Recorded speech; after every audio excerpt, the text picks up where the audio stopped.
नमस्कार देवियों और सज्जनों। महात्मा कबीर के शब्दों की व्याख्या करने के पूर्व विषय प्रवेश पर बात हो रही थी।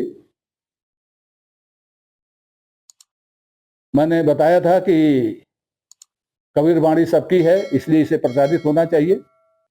और दूसरी चीज मैंने बताया था कि शब्द कठोर नहीं है, शब्द कड़े नहीं है, भाषा कड़ी नहीं है, भाव कड़े हैं। और भाषा को आप समझने का प्रयास करेंगे तो भाषा आपकी समझ में आ जाएगी, क्योंकि भाषा तो आप ही की है। 500-600 साल पुरानी हो गई है बस। तो जैसे हमारे बाबा परदादा पुराने हो जाते हैं तो क्या हम उनको नहीं पहचान पाते? पहचान लेते हैं। वो सो रहे हो तो जगा देते हैं। तो यह करना है। तीसरी बात,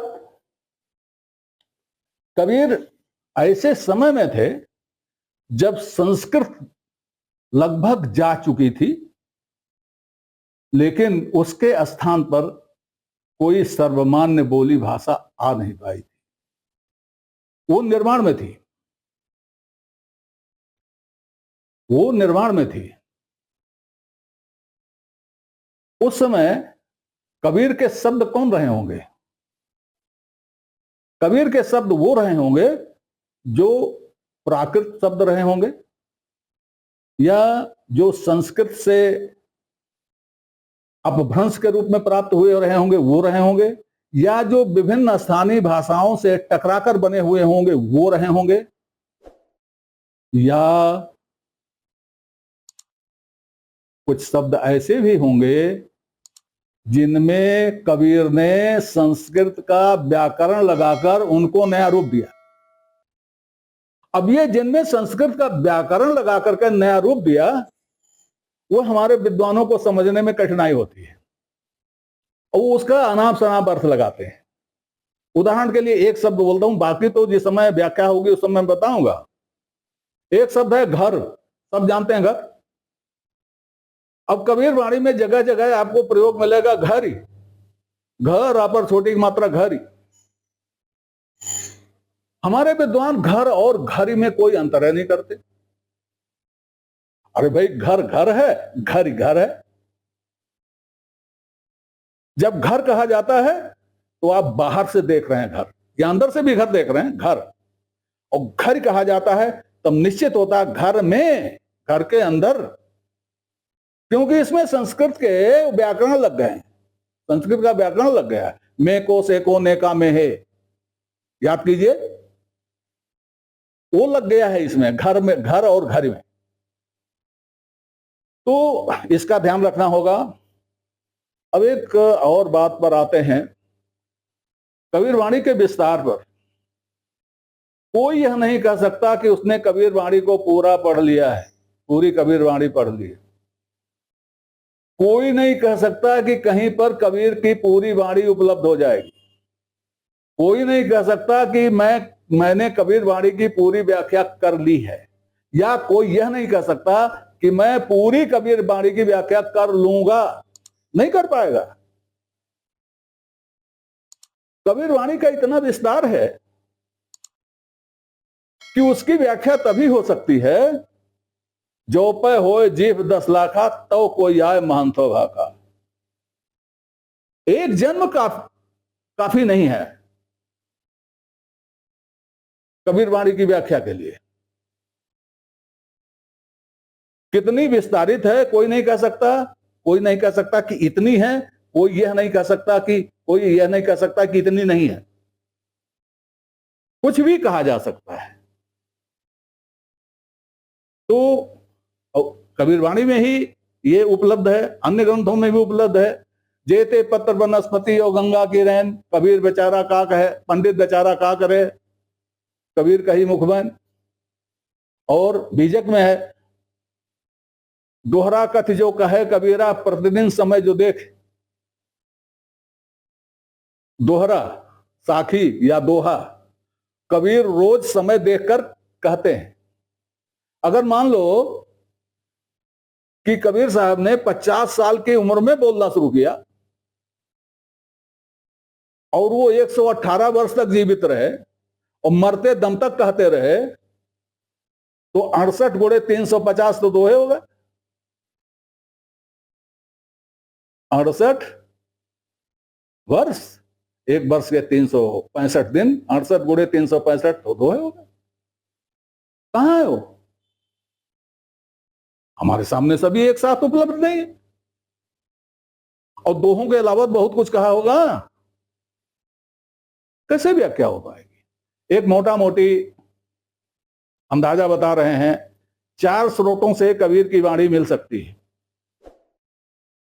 एक तो बीजक से, जो पंथी ग्रंथ है, तो बीजक में, बीजक का जो विस्तार है वो हम बता दे रहे हैं आपको। 84 रमैनियां हैं और लगभग इतने ही दोहे हैं। 115 शब्द हैं, शब्द अर्थात पद। ज्ञान चौतीसा की 34 चौपाइयां हैं। विप्रम तीसी की 30 चौपाइयां और दोहे हैं। 12 कहरा है, बसंत 12 है, चाचर 2 है, बेल 2 है, बिरहुली 1 है, हिडोला 3 है और साखियां 353 है। अब यहां एक बात रह जाती है बताने की, कहरा, बसंत, चाचर, बेल और बिरहुली, हिडोला, ये लोक धुन है, लोक स्वर हैं, लोकगीत हैं। तो कबीर जो लोक की बात करते हैं, लोक के सामने खड़े हैं, लोक को अपनी बात बताते हैं, तो लोक धुन इतनी कमी होगी? नहीं, इतना कम नहीं होगी, बहुत होगी। लेकिन बीजक पंथी ग्रंथ है, पंथ द्वारा संपादित ग्रंथ है, तो उन्होंने उसमें वह मुख्य मुख्य चीजें रखी होंगी जो पंथ के लिए आवश्यक था, कबीर को जानने के लिए आवश्यक था। बाकी चीजें उन्होंने नहीं रखी होंगी। ठीक है। अब दूसरा स्रोत है विभिन्न प्रकार की ग्रंथावलियां। ग्रंथावलियां कई हैं, कई लोगों ने, लेकिन सबसे प्रमुख बाबू श्याम सुंदर दास द्वारा संपादित ग्रंथावली मानी जाती है। उसी के इर्द गिर्द सभी हैं, थोड़ा इधर थोड़ा उधर। तो कबीर ग्रंथावली जो श्याम सुंदर दास जी वाली है, उसमें केवल साखी प्रकरण में 59 अंग हैं और कुल मिला के 809 साखियां हैं। कहां 353 और कहां 809? पद 403 है, कहां 403, कहां 115? रमैणी दोस्ती सहित 4 पदी, 6 पदी, 8 पदी, 12 पदी, द्विपदी है। इनकी संख्या का आकलन मैं नहीं कर पाया, क्योंकि रमैनियां बड़ी बड़ी हैं, कहीं दोहा है, कहीं दोहा नहीं, कहीं दो दोहे एक साथ हैं, तो उनका बांटना जरा मुश्किल होता है। लेकिन वो किसी भी तरह से बीजक के रमैनियों से उनकी संख्या अधिक है।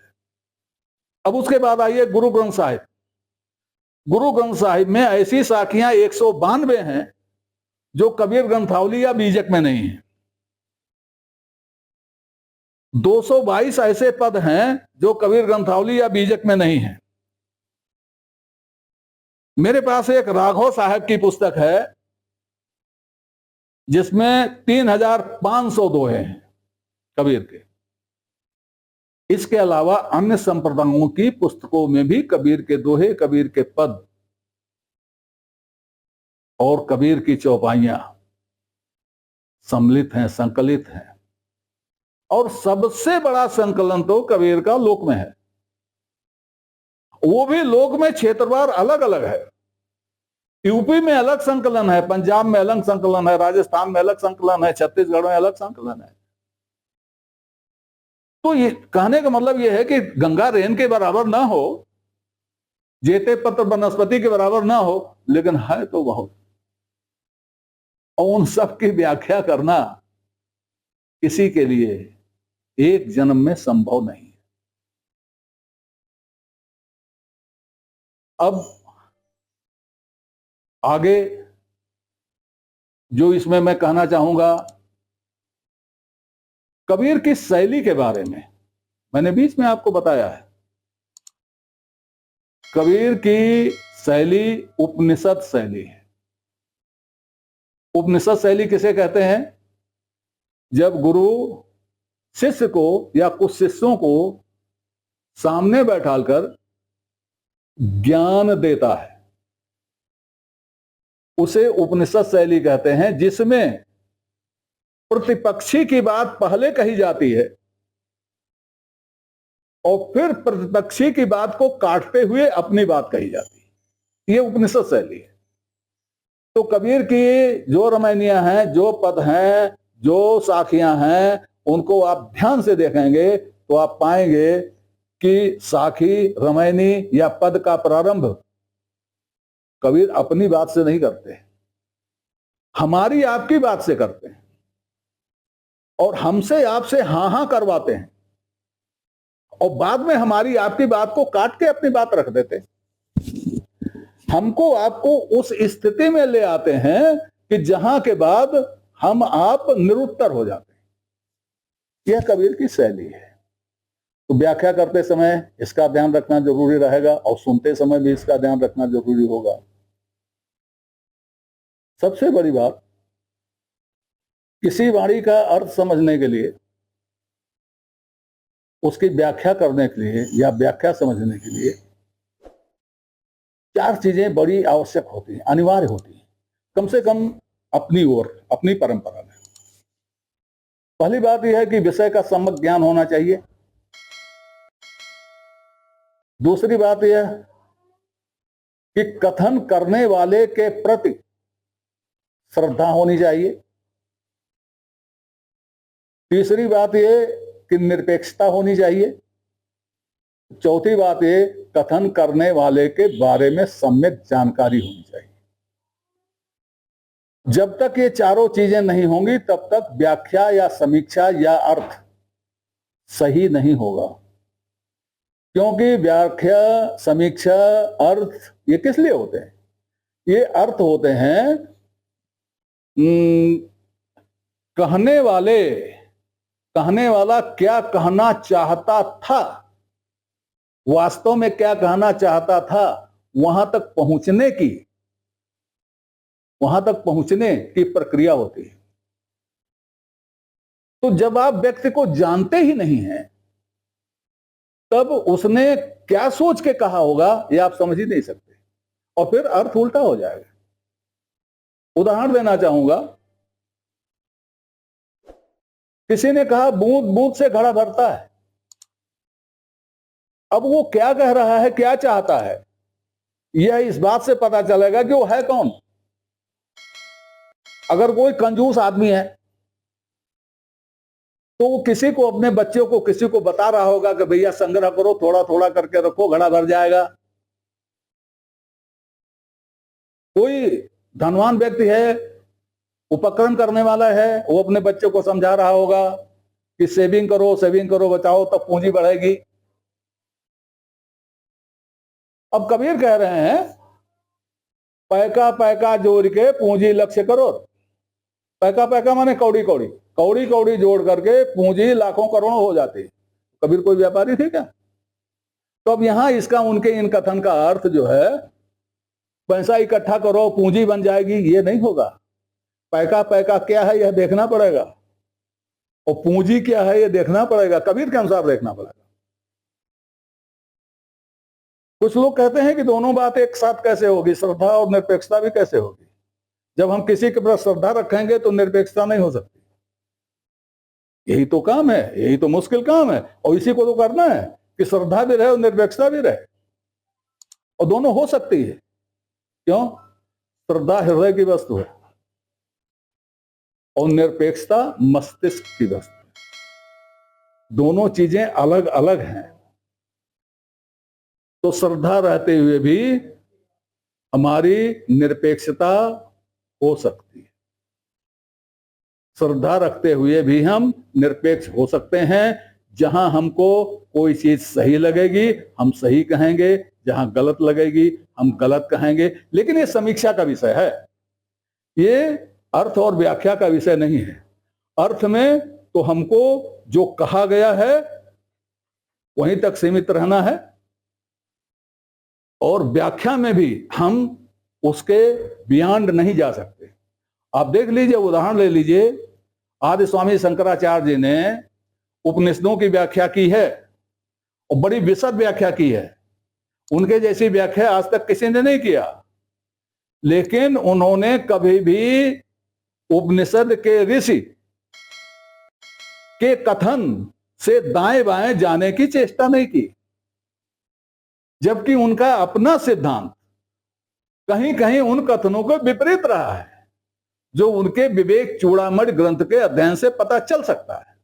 लेकिन व्याख्या करते समय वो जिसकी व्याख्या कर रहे थे उसके सिद्धांतों से बंधे हुए थे। इसलिए व्याख्या का तो ये नियम है कि बंधे रहना पड़ेगा। समीक्षा में आप दाएं बाएं जा सकते हैं, अपनी बात कह सकते हैं, लेकिन व्याख्या में नहीं।